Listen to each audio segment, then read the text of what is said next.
Not all of our history as a country are bright spots. Hey, I'm Blake, and this is your Tailgate Talk. So I'm here at another beautiful place in Arkansas, this called Pinnacle Mountain State Park. Just outside of Little Rock.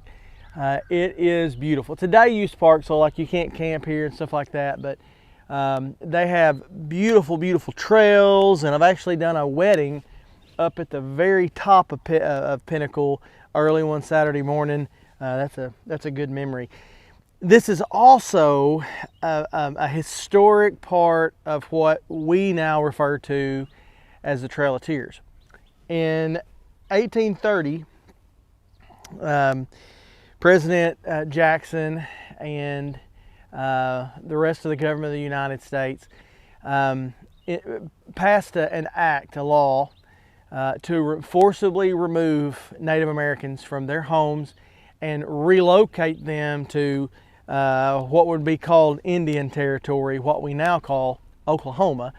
So they would have passed through here, Cherokee, and that act applied to a lot of Indian tribes, namely Cherokee, Creek, Choctaw, Seminole, but this area would have probably mostly seen Cherokee, but and probably Choctaw, I guess. But it's called the Trail of Tears for a reason.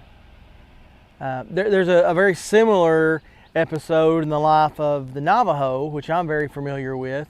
They call it the Long Walk, but the idea is this was not something that they just jumped at the opportunity to do. It's a little bit heartbreaking to think that their heritage, their place that they lived, their identity for as long as they had existed was taken from them.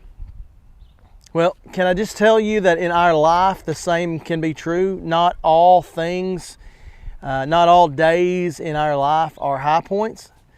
But the good news here is that Jesus, the psalmist would write in Psalm 34 verse 18 that God is near to the brokenhearted and saves those who are crushed.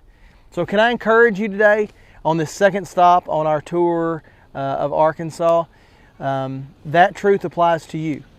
If you are a follower of Jesus Christ, listen, even on the hard days, God is near.